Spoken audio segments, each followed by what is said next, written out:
오늘 제 시간은 마지막 시간입니다. 오늘 말씀의 제목은 늦은 빛 성령의 때라고 하는 제목을 가지고 함께 은혜를 나누도록 하겠습니다. 우리 재림교인들에게 특별히 이 성령에 관해서 관심이 많습니다. 특별히 늦은 빛 성령.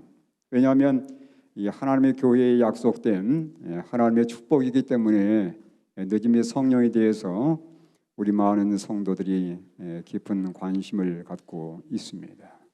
과연 늦은 빛 성령은 언제쯤 내릴 것인가? 또 늦은 빛 성령을 받기 위해서 하나님 백성들이 어떻게 준비할 것인지 그 내용들 좀 살펴보도록 하겠습니다. 제가 아침에 어떤 분이 유튜브를 하나 보내주셔서 보게 되었어요. 그분은 제가 얼마 전에 그 베델 수양원에 마침 우리 성도들과 함께 다녀올 수 있는 기회가 있었습니다. 그분은 장로교회 장로님이세요. 그리고 부인은 장로교회 권사님이셨습니다. 그런데 그 두 분이 제가 이제 목사라고 하는 것을 알고서 저한테 특별하게 부탁을 하는 거예요. 목사님, 저희들에게 성경을 좀 가르쳐 주십시오. 성경을 공부하는데 이분들이 뭐라고 그러냐면 성경 공부 끝날 때마다 하시는 얘기가 그겁니다. 목사님, 충격입니다. 자기가 한 번도 들어보지 못했던 말씀이라는 거예요. 그 다음에 또 뭐라 그러냐면 아이고 목사님, 멘붕이 옵니다. 멘붕이 온다는 거예요. 멘붕. 하나님의 말씀 듣고서 멘붕이 온다고 이렇게 표현을 하시더라고요. 오늘 아침 영상을 저게 보내줬는데 그 말은 그 내용은 어떤 내용이냐면 자기가 하나님 말씀, 자기가 이제 위암에 걸려가지고 얼마 살지 못할 걸 알지만 자기가 마지막 생애를 정말 하나님의 진리의 말씀 가운데서 정리하고 싶다는 그런 간증을 그 어떤 분이 제게 보내준 걸 보면서 마음에 깊은 감동을 받았습니다. 제가 왜 이 말씀을 드리냐면 여러분, 제7일 안식일 예수 재림교회가 가지고 있는 이 기별은 정말 놀라운 기별이에요. 여러분 그것을 믿습니까? 저는 이 아무리 보아도 정말 이 재림교회가 가지고 있는 기별만큼 훌륭한 기별을 가진 교회가 없다고 생각합니다. 저는 이런 기별을 증거할 수 있는 그런 교단의 목회자 된 것을 저는 한 번도 후회해 본 적이 없어요. 하나님께 너무도 감사를 드립니다. 내가 만약 장로교회의 목사였다면 이런 기별을 어떻게 증거할 수 있었을까 생각해보면 아득해요. 왜냐하면 이 기별이 꼬이게 되어 있습니다. 서로 이 일맥상통하지 않게 되어 있어요. 그런데 재림교회 기별은 어디에 갖다가 맞춰도 이게 다 바퀴가 돌아가듯이 이 맞물려서 돌아가게 되어 있는 그런 놀라운 묘미를 보게 됩니다. 오늘은 늦은 빛 성령에 대해서 함께 여러분과 말씀을 나눠보도록 하겠습니다. 여기 대정투 611쪽의 말씀을 먼저 시작하겠습니다. 세자천사의 마지막 경고 아래 이루어질 큰 운동은 그것보다, 그러니까 1840년대와 44년에 있었던 재림 운동보다 훨씬 더 뛰어날 것이다. 그 운동은 오순절의 운동과 유사할 것이다. 복음 사업의 시초에 귀중한 씨앗의 발화를 위하여 성령을 부어주심으로 이른 비를 주신 것처럼 그 사업의 종말에는 늦은 비를 주셔서 추수할 곡식을 무르익게 하실 것이다. 마지막 때 하나님께서 이 교회에 늦은 비를 내리시겠다는 약속입니다. 늦은 비를 왜 내리시는가? 거대한 운동을 주관하기 위해서라는 거예요. 하나님의 마지막 기별을 증거하도록 하기 위해서 하나님께서 늦은 비를 부을 거라는 얘기입니다. 뿐만 아니라 준비된 하나님 백성들을 완전히 무르익게 할 거라고 말씀하고 있어요. 이런 목적 때문에 마지막 때 하나님의 늦은 비가 우리에게 주어질 것인데 우리는 이 늦은 비가 언제쯤 내릴 것인지에 대해서 막연하게 생활하고 있습니다. 오늘 말씀을 통해서 다시 한번 늦은 비의 때가 언제인지를 함께 살펴보는 그런 시간을 갖도록 하겠습니다. 여러분 구약 성경에 보면 이스라엘 백성들이 이런 경험을 하게 됩니다. 그들이 어린 양의 놀라운 능력을 통해서 출애굽을 경험하게 됩니다. 그 다음에 그들이 홍해를 건너게 돼요. 그들이 광야에서 40년의 생활을 지내게 되고 급기야 그들이 40년 후에 가나안 변경에 도착하게 되었습니다. 그리고 하나님의 놀라운 능력으로 그들이 요단을 건넙니다. 그리고 여리고를 정복해요. 그리고 그들이 가나안 땅에 정착하는 그러한 일련의 경험을 갖게 됩니다. 물을 몇 번 건넜습니까? 몇 번 건넜어요? 물을 2번 건너는 경험을 하게 됩니다. 첫 번째는 홍해를 건넜고 두 번째는 요단을 건너게 됩니다. 홍해를 건너는 경험은 이른 비에 대한 표상이에요. 보통 심내의 표상이기도 하지만 이것은 이른 비에 대한 표상입니다. 근데 그들이 가나안에 도착해서 요단을 건너는 경험은 어떤 경험이냐면 가나안 땅에 들어가기 바로 직전의 경험이잖아요. 이건 바로 늦은 비를 표상하는 경험입니다. 그 다음에 그들이 여리고를 정복하는데 여리고를 어떻게 정복했습니까? 그들이 여리고를 빙빙 돌다가 결국은 어떻게 해서 무너뜨렸어요? 대포를 쏘았습니까? 어떻게 했어요? 큰 외침이에요. 그들이 소리 지르자 넘어졌습니다. 그들이 무기 하나 쓰질 않았어요.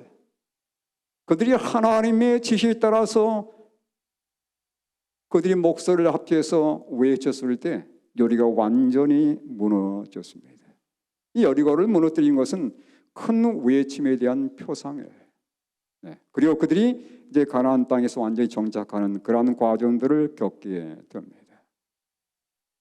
오늘은 제가 특별히 요단을 건너는 경험에 대해서 말씀을 좀 드리고자 합니다.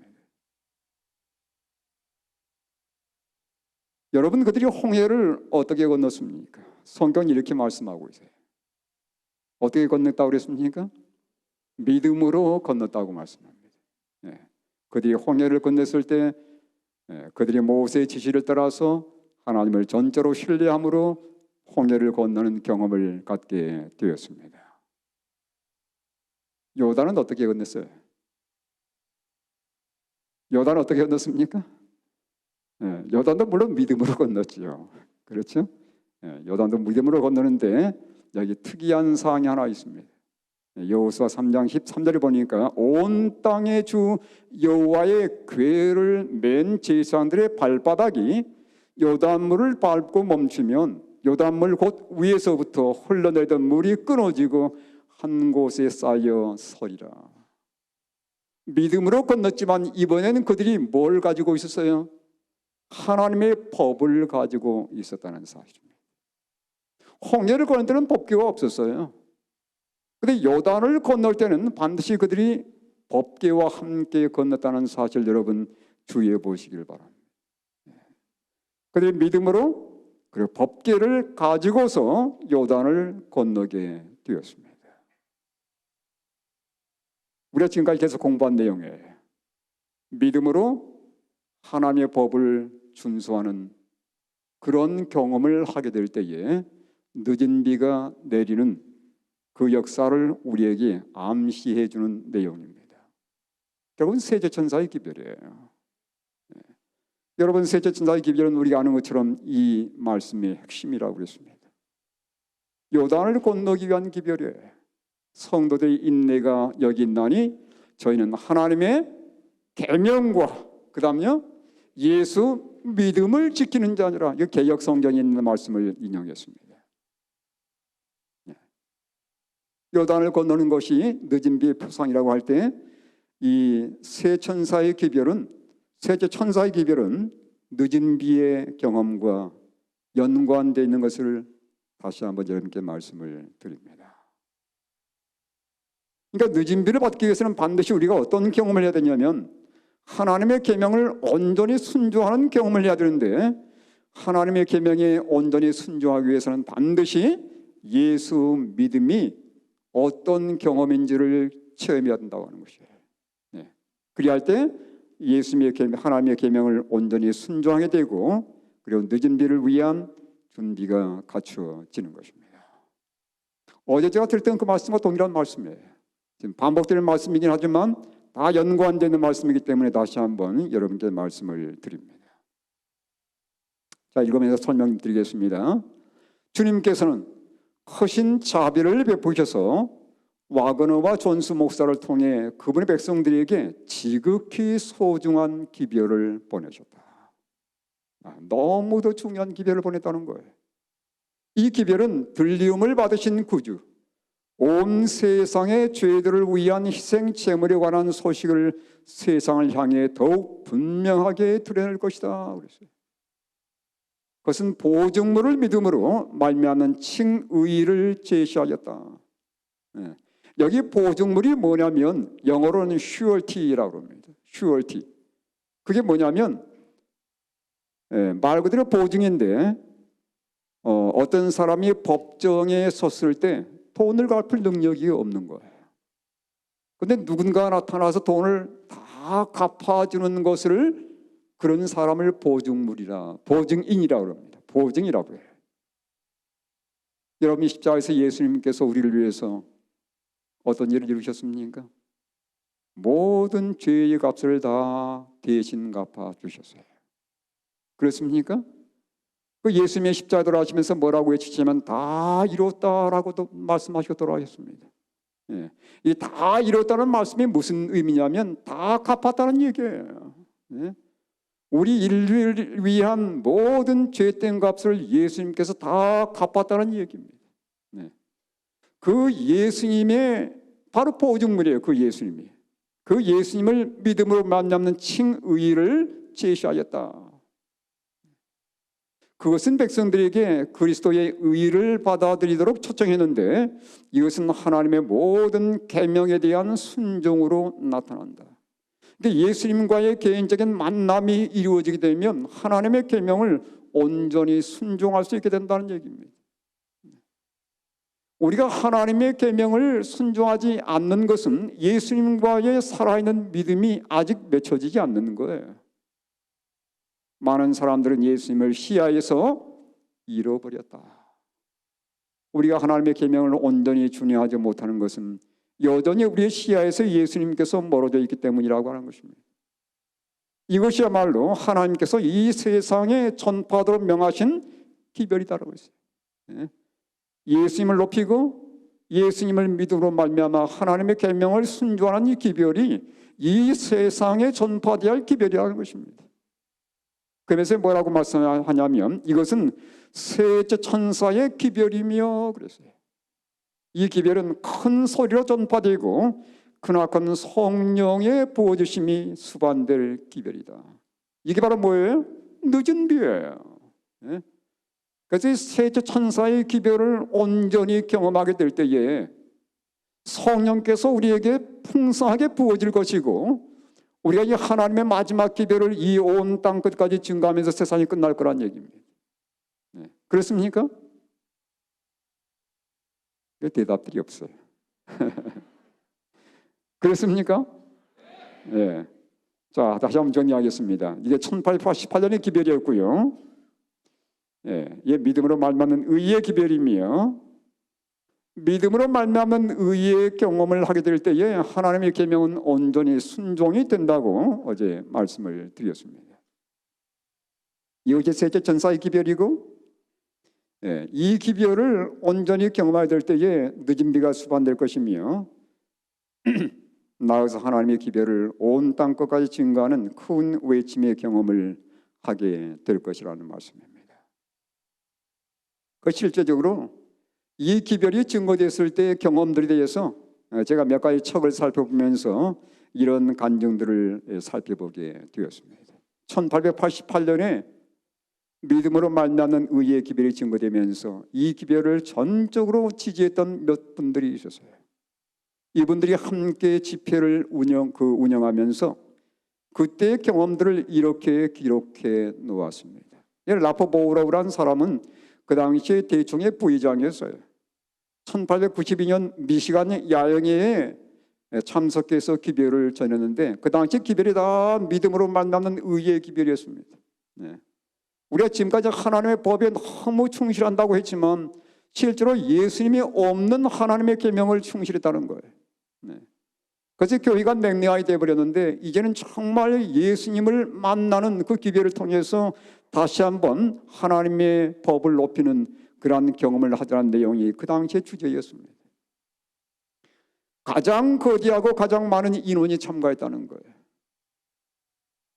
1843년 이분이 이렇게 간증을 하고 있습니다. 1843년에서 1844년에 내가 참석했던 재림 집회 이후로 어떤 집회보다도 가장 두드러지게 하나님의 강력한 능력이 목격된 집회였다.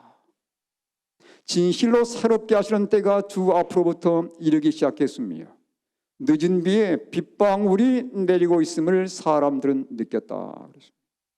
네. 그 긴 간증인데 제가 그 간증은 몇 개를 이렇게 좀 간추려서 번역을 좀 한 내용입니다. 예, 보니까 늦은 비에 빗방울이라고 그랬어요. 늦은 비에 빗방울이 내리고 있음을 사람들은 느꼈다고 말씀하고 있습니다. 그 다음에 그 당시에 그 집회에 참석했던 오에이 올슨 이분이 대총회장입니다. 대총회장님이 그 안식일날 집회를 참여하고 나서 이렇게 또 간증을 했습니다. 죄인들과 뒤로 물러갔던 자들 그리고 하나님을 새로이 구하기를 원하는 자들에게 앞자리로 나오도록 기회가 주어지자 약 600명이 응했다. 하나님의 능력이 회중들에게 임하였다. 놀라운 간증들이 주어졌다. 집회에 늦은 비에 빗방울이 내리고 있는 듯하였다. 이분들이 한결같이 이런 표현들을 쓴 거예요. 이 자리에 하나님의 늦은 비가 역사한다는 것을 그들이 느낀 겁니다. 그들이 서로 이런 내용들을 나누진 않았지만 그들이 공히 정말 이 하나님의 말씀이 증거되는 이 자리에서 성령께서 그들의 마음속에 역사하고 있다는 것을 깊이 경험하게 된 거예요.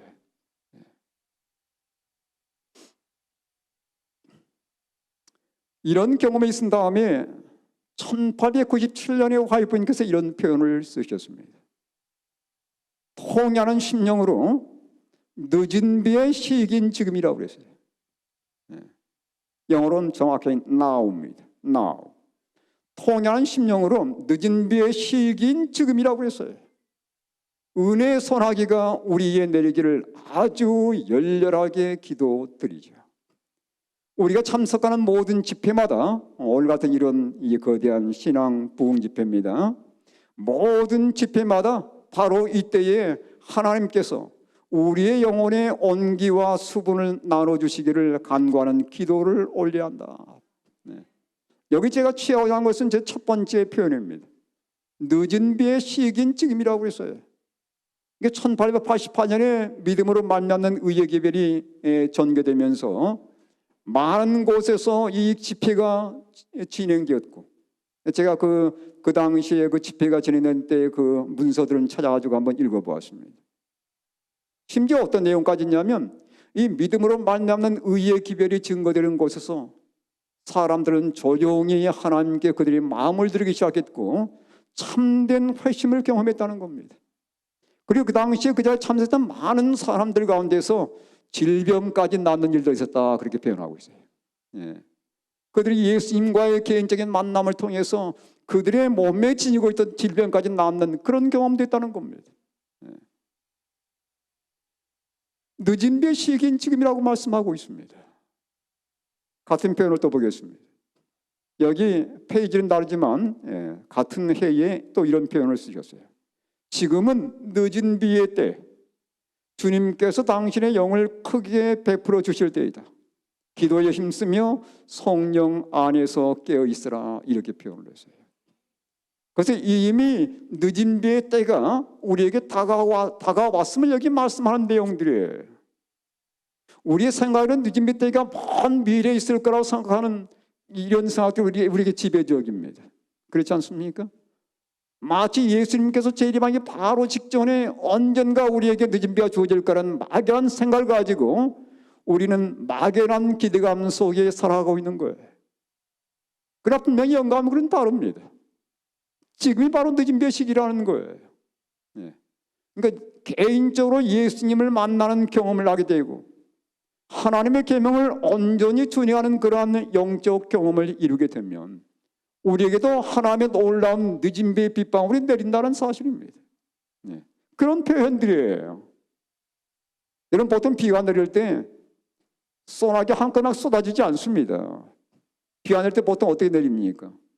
빗방울이 똑똑똑 떨어지다가 한꺼번에 싹 쏟아져요. 그렇죠?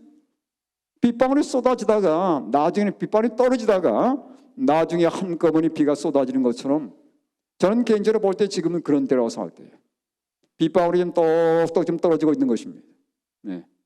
그리고 때가 되면 하나님께서 한꺼번에 이 비를 쏟아볼 겁니다. 네. 여기 또 이런 표현을 주셨는데 우리는 이제 셋째 천사의 기별의 사업의 막바지에 이르렀고 사탄은 그의 때가 얼마 남지 않는 것을 알기에 보다 큰 능력으로 역사할 것이다. 동시에 성령의 선물을 통해서 우리에게 성령의 부어주심의 다양한 역사가 나타나게 될 것이다. 이것이 늦은 비의 때이다 그랬어요. 예. 이게 셋째 천사의 기별과 늦은 비를 계속해서 연관시켜 놓은 것을 볼 수 있습니다. 그래서 우리가 마지막 때 이 셋째 천사의 기별이 외쳐지는 이때에 우리가 예수님과의 개인적인 깊은 영적인 경험을 갖고 하나님의 계명을 우리 심령 속에 온전히 새겨지는 그러한 경험을 하게 될 때에 늦은 비가 우리에게 내린다고 하는 것을 여러분 다시 한번 마음속에 깊이 새길 수 있게 되기를 간절히 바랍니다. 늦은 비의 조건이 있어요. 첫 번째는 늦은 비를 위해서 간절히 기도하라고 말씀하고 있습니다. 자, 누가복음 11장 13절의 말씀을 우리 함께 읽도록 하겠습니다. 읽겠습니다. 시작. 너희가 악할지라도 좋은 것을 자식에게 줄 줄을 알거든 하물며 너희 하늘 아버지께서 구하는 자에게 성령을 주시지 않겠느냐 하시니라.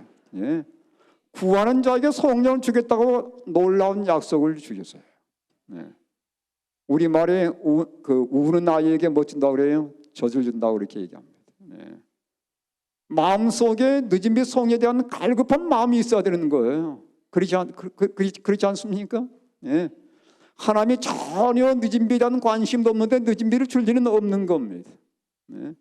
정말 늦은 비에 대한 관심을 갖고 하나님 제게 늦은 비가 내리게 달라고 간절히 하나님께 소원하는 그 자들에게 하나님께서 늦은 비를 붓는다는 얘기예요. 예. 크게 아멘 해주셔서 고맙습니다. 예. 여러분 성령을 위해서 간절히 기도하는데 우리가 이 문맥을 좀 보게 되면 그 떡을 구하는 사람에 대한 얘기가 등장하지 않습니까? 예, 밤중에 이제 손님이 찾아오는데 그 자기 집에 떡이 없는 거예요. 그래서 이 사람에게 자기도 떡이 없기 때문에 이웃집 가서 그 자기가 먹으려고 하는 것이 아니고 그 사람에게 나눠주기 위해서 떡을 구하는 그 내용을 얘기하시면서 예수님께서 이 성령을 구하는 것에 대한 얘기를 주셨습니다. 다시 말하면 우리가 내 자신의 어떤 이득을 위해서가 아니고 여러분 성령 부어주시면 뭐 하겠어요? 무엇에 쓰시려고 성령 구하십니까? 예? 예. 이 성령 받아가지고 다른 사람들에게 그죠? 정말 이 세상의 복음을 갈급하는 사람들에게 생명의 복음을 능력 있게 나눠주기 위해서 구하는 거예요. 그렇습니까? 예. 이 가지고 내가 어떤 능력 행하고 어떤 놀라운 일을 행하기 위한 것이 아닙니다. 이걸 받아가지고 하나님의 놀라운 기별의 말씀을 담대하게 증거하도록 하기 위한 것이에요. 능력 있게 증거하기 위해서 하나님께 성령의 능력을 구하는 겁니다. 네. 이타적인 심령으로 구하는 거예요. 그들에게 하나님께서 분명히 주겠다고 약속하셨습니다. 네. 정말 내가 하나님의 복음을 증거해 보지만 너무도 나약한 거예요. 네.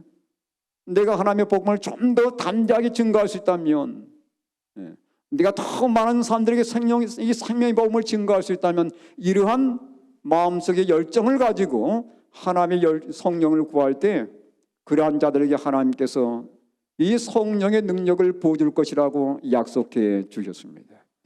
우리는 그러한 심령으로 성령을 구해야 되지 않겠습니까? 내 자신의 이득을 위한 것이 아니고 정말 다른 사람들에게 영적인 갈망을 갖고 있는 그 사람들에게 생명의 복음을 증가하기 위해서 하나님께 구하는 거예요. 그러한 자들에게 성령을 주겠다고 약속해 주셨습니다. 그러한 심령으로 매일 아침마다 늦은비 성령을 구하시는 우리 모든 믿음의 백성들 되시기를 간절히 바랍니다. 여러분, 그래서 여러분 기도를 좀 하십시오. 여러분 새벽마다 우리 교회들이 모여서 꼭 좀 기도하시기 바랍니다. 저희도 함께 모여서 기도하지는 않지만 새벽 기도에 함께 줌으로 이렇게 기도하는데, 제가 하나님께 참 감사드리는 것은요, 말씀을 읽고 기도를 하면서 성도들의 삶이 변화되는 것을 느껴요. 그분들의 간증을 보면서 들으면서 제 마음속에 깊은 감사가 있습니다. 새벽 기도를 통해서 그들이 자신들의 상태를 깊이 깨닫게 되고, 그들이 하나님께 진정으로 자신들의 삶을 내놓으면서 그분께 자신의 삶들을 굴복하면서 참된 회개와 함께 변화의 경험을 보면서 제 마음속에 감사가 있어요. 여러분, 진정 하나님의 살아계심을 깊이 체험하기 원하시거든 새벽 기도를 꼭 한번 해보시기 바랍니다. 아직까지 혹시 우리 교회들이 아직 새벽 기도를 시작하지 않았다면 한번 해보시기 바랍니다. 혹시 한 자리에 모이지 못할지라도 줌을 통해서 하더라도 은혜가 있더라고요. 함께 말씀을 읽고 함께 간증을 나누면서 정말 그 자리에 함께 하나님께서 계심을 체험할 수 있습니다. 삶이 변화되더라니까요. 여러분, 그래서 혹시라도 우리 교회들이 아직 새벽 기도를 가지고 있지 않다면 꼭 기도하면서 함께 그 자리에서 성령이 역사하도록 간구해 보시길 바랍니다. 여기 목사의 권면 509쪽에 이렇게 말씀합니다. 우리는 하나님께서 생명수의 샘을 열어주시기를 기도드려야 한다. 또한 우리는 친히 생수를 받아야 한다. 그 다음 함께 읽겠습니다. 시작. 통회하는 심령으로 늦은 비의 시기인 지금 은혜의 소나기가 우리에 내리기를 아주 열렬하게 기도드리자.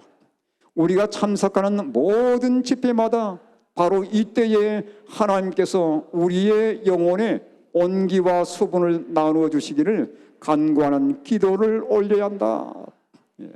그래서 여러분이 이런 정말 좋은 그 집회마다 우리가 하나님께 특별히 늦음이 성령을 위해서 간절히 기도해야 할 것을 우리에게 권면으로 주셨습니다. 그래서 우리가 특별히 우리 기도 인도하신 분들이 이런 늦음의 성령을 위해서 함께 기도하는 그런 시간들을 좀 준비해 주셨으면 좋겠습니다. 늦음의 조건 두 번째, 사도행전 3장 19절과 20절의 말씀입니다. 함께 읽겠습니다. 시작. 그러므로 너희가 회개하고 돌이켜 너희 죄 없이 함을 받으라. 이가 차면 새롭게 되는 날이 주 앞으로부터 이를 것이요 또 주께서 너희를 위하여 예정하신 그리스도 곧 예수를 보내시리니 그랬어요. 회개하고 돌이켜 너희 죄 없이 함을 받으라는 것입니다. 그리할 때 어떤 일이 있겠다고 그랬습니까? 새롭게 되는 날이 주 앞으로부터 이를 것이라고 말씀하고 있어요. 여기 새롭게 된 날이 어떤 경험이냐면 늦은 비라고 분명히 성경 예언의 시는 말씀하고 있습니다. 교회전 1권 183쪽에 보니까 늦은 비 역사에 자, 이거 좀 차례 한번 이렇게 정리해 보겠습니다. 우리가 회개하고 돌이키게 되면 죄 없이 함의 경험을 갖게 되고, 이어서 늦은 비의 역사, 새롭게 되는 날이 우리 앞에 임할 것이며 나아가서는 예수님의 재림이 이어질 것을 여기 20절에 말씀하고 있어요. 여러분 이 순서를 잘 좀 기억해 보시기 바랍니다. 우리 편에서 회개와 돌이킴의 경험이 있어야 된다는 거예요. 그 다음에 우리가 진정 죄 없이 함의 경험을 가져야 된다고 말씀하고 있습니다. 그리할 때 늦은 비는 그들에게 역사한다는 거예요. 그리고 예수님의 재림이 이어지는 것이 여기에 말씀하는 그 내용입니다. 우리가 늦은 비를 경험하기 위해서 여기 두 가지의 경험이 우리에게 맡겨져 있다는 것을 여러분 기억하십시오. 네. 우리의 죄를 진정으로 회개하고 우리가 돌이킬 뿐만 아니라 진정 죄 없이 함의 경험을 맛보는 거예요. 이게 우리에게 주어진 과제들입니다. 이러한 경험을 한 자들에게 늦은 비 역사가 주어질 것이라고 분명히 말씀하고 있는 거예요. 그렇습니까? 자, 여기 이 말씀은 우리가 상당히 도전적인 말씀인데 이 말씀 우리 함께 좀 다시 읽도록 하겠습니다. 교회전 5권 214쪽의 말씀인데 함께 읽겠습니다. 시작. 우리의 품성에 하나의 점이나 흠이라도 있는 동안에는 우리들 중 아무도 하나님의 인을 받지 못할 것이다. 우리의 품성에 있는 결함들을 고치고 심령의 전에서 모든 불결을 정결케 하는 일이 우리에게 맡겨져 있다. 그것들이 고쳐지고 정결케 될 때에 오순절날 제자들에게 이른 비가 내렸던 것처럼 늦은 비가 우리에게 내릴 것이다. 네. 여기 하나의 점이나 흠이라도 있는 동안에는 우리에게 하나님의 인이 있지 않을 것이라고 말씀하고 있습니다. 네. 상당히 도전적인 말씀이에요. 그 다음에 제가 밑줄 그은 부분을 좀 참고해 보시기 바랍니다. 우리의 품성에 있는 결함들을 고치고 그랬어요. 우리의 마음속에 남을 미워하는 마음 고쳐야 되는 겁니다. 네. 내 마음속에 여전히 세상을 사랑하는 마음 고쳐야 되는 거예요. 내 마음속에 예수님보다 더 사랑하는 어떤 활동들이나 취미나 어떤 세상적인 것들이 있다면 다 고쳐야 되는 겁니다. 네. 심령의 전에서 모든 불결을 정결케 하는 일이 우리에게 맡겨져 있다고 그랬어요. 제가 어제 잠깐 말씀드렸지만 우리 예수님께서 하늘 지성소에서 성소를 정결케 하시는 그 일을 하는 동안에 우리는 믿음으로 예수님을 따라 들어가는 경험을 하게 되는데 이 땅에서 그 일에 협력해야 될 것이라고 하나님께서 말씀하고 있어요. 어떻게 협력해야 되냐면 지상 성소인 우리 몸과 마음을 정결케 가꾸는 것입니다. 네. 물론 내 힘으로 되는 것은 아니죠. 그건 전적으로 예수님의 능력을 힘입을 때 가능한 것인데 우리 예수님께서 하늘에서 그 일을 하는 동안에 지상에는 우리 자신들이 몸의 성전을 정결케 하는 일에 전적으로 하나님과 협력해야 한다는 것입니다. 네. 이제는 우리가 예전의 습관들을 다 포기하고 버려야 되는데 네. 우리의 먹고 마시는 습관을 우리가 다시 한번 생각해 볼 때가 바로 지금입니다. 언젠가부터 우리 성도들이 커피를 너무 좋아해요. 여러분 그게 적은 것처럼 보이지만 이 적은 것 하나하나가 우리의 삶을 무너뜨리는 요소들이 되는 거예요. 여러분 기억해야 합니다. 우리 성도들이 요즘은 가리지 않고 먹습니다. 고기도 가리지 않고 먹어요. 생선도 마찬가지입니다. 먹을 건 먹지 않을 거 다 가리지 않고 그냥 마구잡이로 먹는 거예요. 네. 여러분 고쳐야 합니다. 네. 특별히 마지막이 될수록 또 우리가 더 결심해야 되는 거예요. 네. 예전에 먹지 않았던 사람들이 왜 지금 와서 그렇게 열심히 먹는지 모르겠어요. 네. 마치 그냥 예전에 먹지 못한 거 보상이라듯이 그냥 열심히 먹는 겁니다. 네. 여러분 이런 습관은 결코 좋은 습관이 아니에요. 우리가 날이 갈수록 정말 우리의 삶을 개혁하고 더 예수님께서 바라시는 삶으로 가까이 가야 되는데 무슨 은혜의 바람이 불어서 그런지 모르겠습니다만은 예. 너무 느슨해졌어요. 너무 느슨해졌습니다. 예. 심령의 전에서 모든 불결을 정결케 하는 일이 우리에게 맡겨져 있다라고 말씀하고 있어요. 그것들이 고쳐지고 정결케 될 때에 그 다음 뭐라고 그랬습니까? 늦은 비가 우리에게 내릴 것이다라고 말씀하고 있습니다. 예. 여러분, 우리의 삶을 돌아보면서 정말 하나님께서 원하지 않는 것들은 하나씩 끊어가야 되는 겁니다.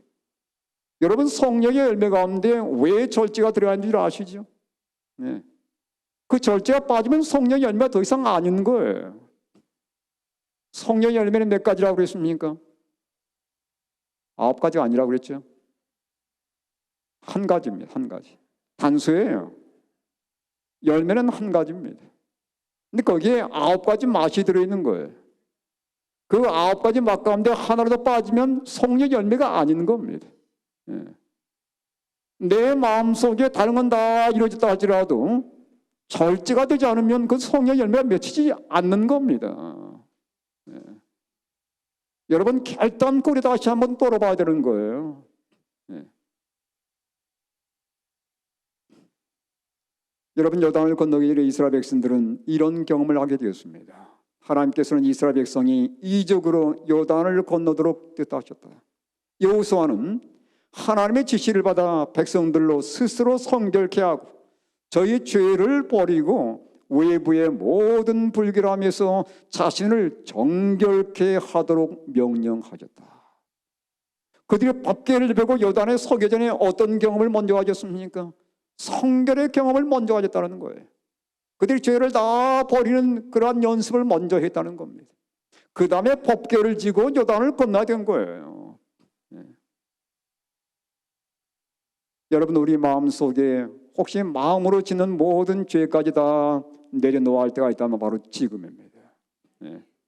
남을 미워하는 마음이라든가 남을 비방하는 마음이라든가 시기하고 질투하는 마음이라든가 다른 사람보다 나를 비교해서 더 높이는 그러한 교만의 마음이라든가 이건 다 지금 버려야 되는 거예요.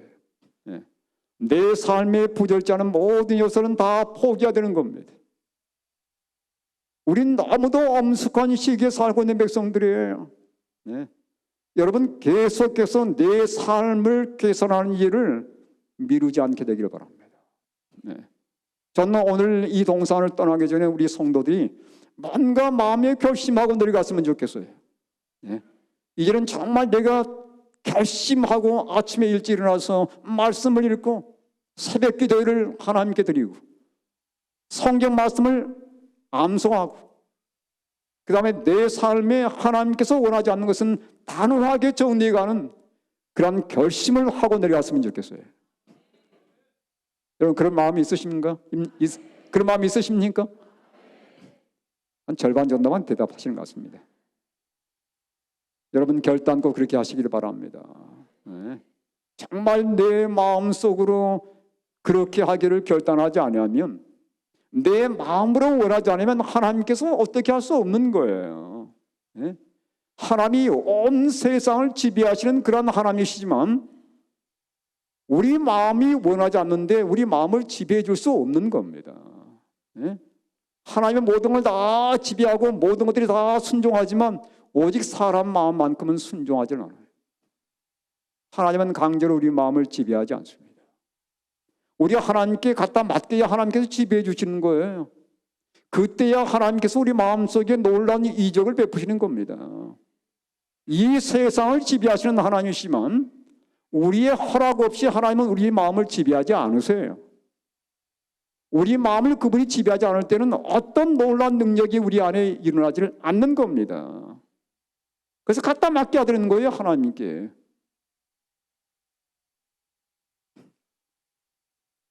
흠없는 품성에 대한 교훈들이 여기 있습니다. 베드로후서 3장 14절에 보면 그러므로 사랑하는 자들아 너희가 이것을 바라보나니 주 앞에서 점도 없고 흠도 없이 평강 가운데서 나타나기를 힘쓰라. 여러분, 이런 표현을 볼 때 어떤 생각이 드십니까? 야, 나는 저기에 전혀 미칠 수 없어. 나는 하늘 가는 거 포기할래. 여러분, 사람으로서는 할 수 없습니다. 그러나 하나님으로서는 모든 것이 가능합니다. 사람으로서는 할 수 없을 때 하나님으로서는 모든 게 가능하다는 것을 믿고 하나님께 나아가시길 바랍니다. 내가 하는 게 아니에요. 정말 하나님의 약속을 믿고 그분께 나아갈 때 하나님께서 이루어 주시는 것들입니다. 그 다음에 여기 뭐라고 말씀하십니까? 여기 유다서 보면 놀라운 약속인데 1장 24절에 능히 너희를 보호하사 거침이 없게 하시고 너희를 그 영광 앞에 흠이 없이 기쁨으로 서게 하시리니, 우리를 하나님께서 흠이 없게 서게 해준다고 약속해 주셨어요. 우리가 원하는 것은 우리 편에서 해야 할 일은 무엇일까요? 그렇게 해주시도록 주님께 온전한 굴복을 하는 것입니다. 나의 의지를 하나님께 드리는 거예요. 내 마음을 하나님께 온전히 드리는 겁니다. 그럴 때 하나님께서 내 마음을 사용하셔서 그분 앞에 흠이 없이 서게 해줄 것이라고 약속해 주셨습니다. 여기 재림 때 있을 변화, 여기 한번 교회 전 5권의 말씀인데 함께 읽겠습니다. 자, 시작.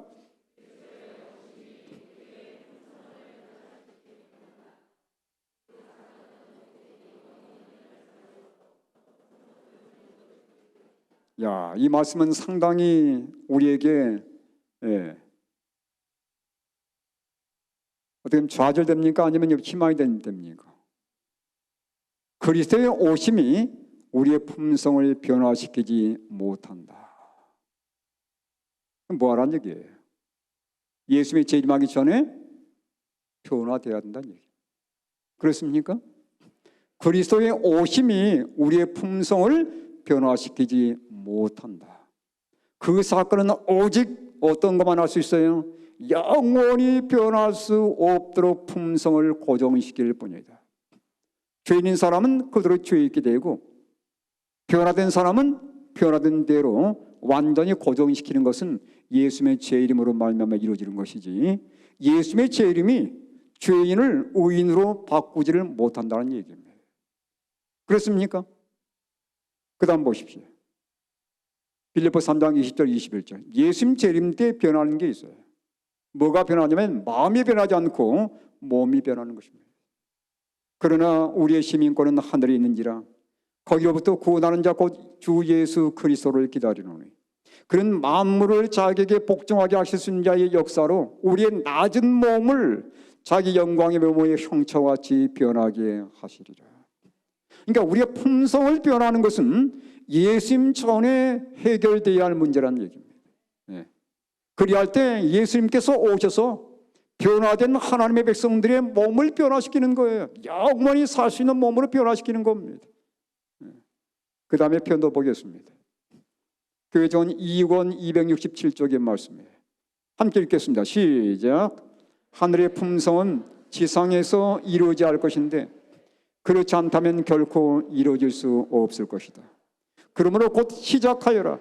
지금보다 더욱 쉽게 열렬히 노력을 할 수 있을 때가 오리라고 자부하지 말라. 하늘의 품성은 지상에서 이루어진다는 것입니다. 예수님께서 오시기 전에 뭔가 이루어져야 된다는 거예요.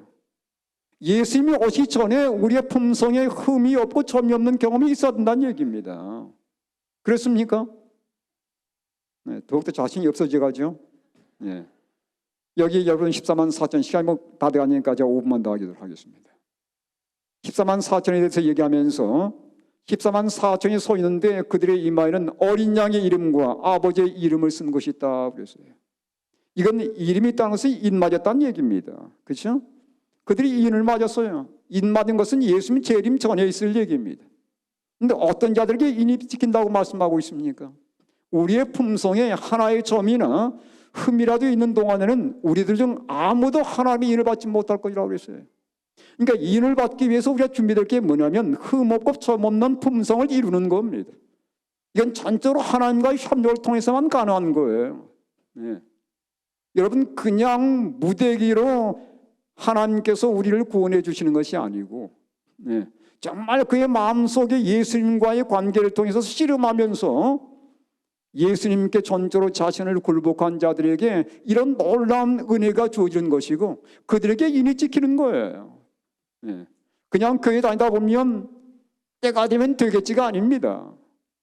그런 마음으로 교회 나와서는 의미가 없어요.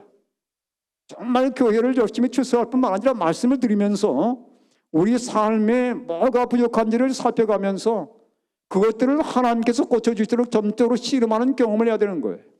네. 여러분, 정말 흠없는 자들이 이들이었습니다. 이들은 14만 4천에 대해서 얘기하면서 그 입에 거짓말이 없고, 그 다음 뭐라고 했습니까?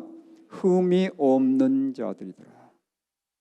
예수님 재림 전에 그들은 흠이 없는 경험을 했던 자들이에요. 그래서 그들에게 인이 찍히고 그들이 바로 예수님과 함께 시온산에서는 그런 놀라운 특권을 가지게 된 것입니다. 그래서 흠이 없게 된 이 경험은 예수님이 재림하기 전에 우리가 가져야 할 경험인 것을 다시 한번 우리에게 말씀해 주고 있어요.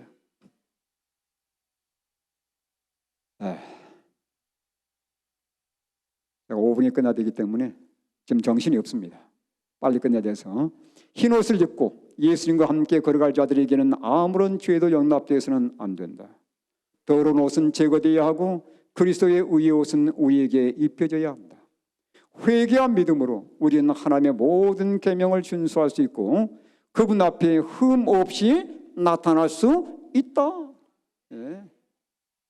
얼마든지 가능하다는 것입니다. 이건 예수님의 재림 전에 우리가 해결해야 할 문제라고 분명히 말씀하고 있는데요. 예. 회개와 믿음으로 뭐 할 수 있다고요?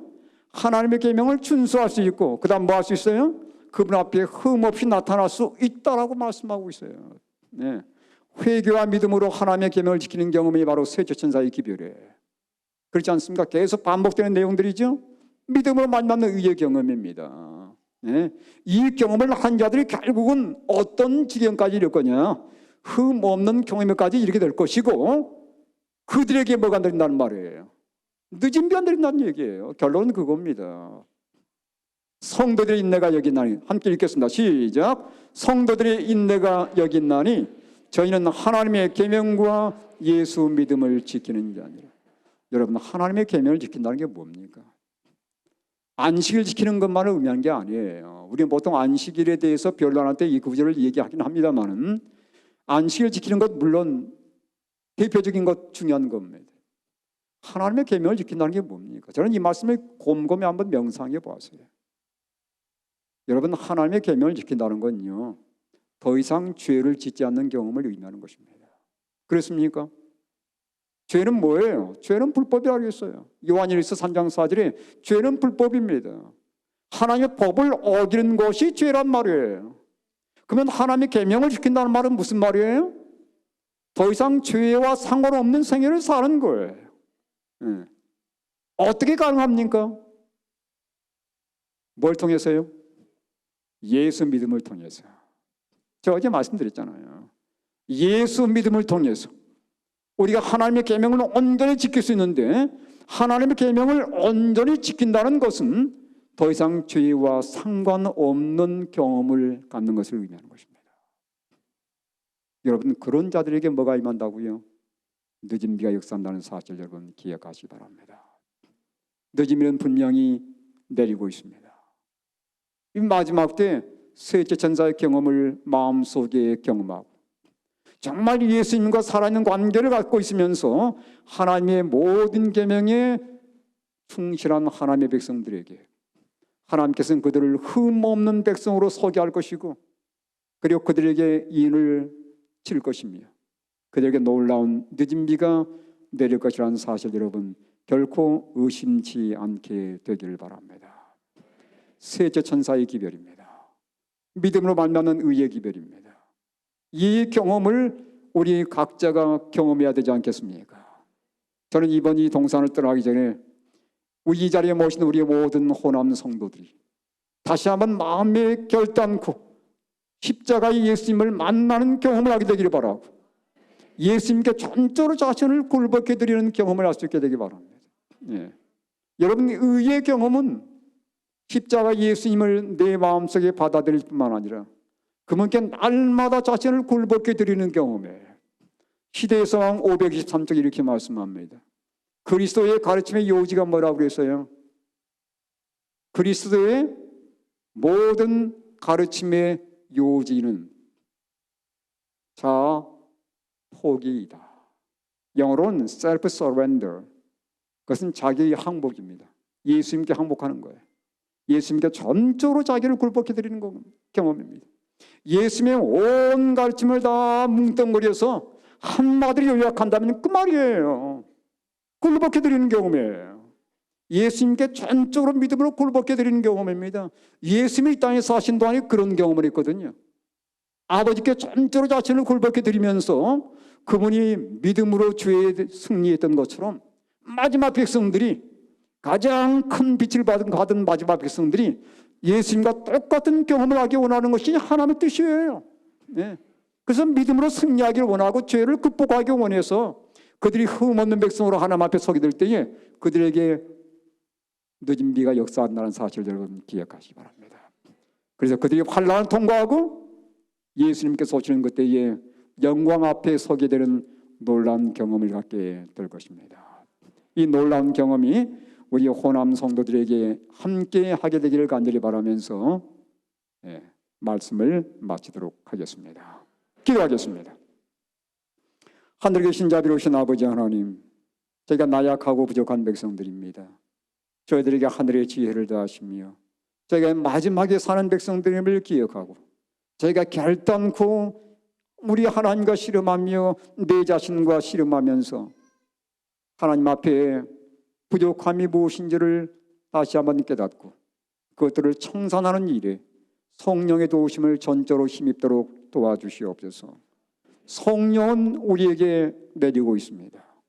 저희들이 진정 세제 천사의 경험을 경험할 수 있도록 인도해 주셔서 죄를 온전히 극복하게 하시고 그러니까 예수님이 승리하셨던 것처럼 승리하게 도우시며 흠없는 예수님의 본을 따라서 우리도 흠없는 생애를 살다가 성령의 충만함을 경험하고 이 세상을 온전히 승리하는 그러한 백성으로 살아갈 수 있도록 축복해 주시옵소서.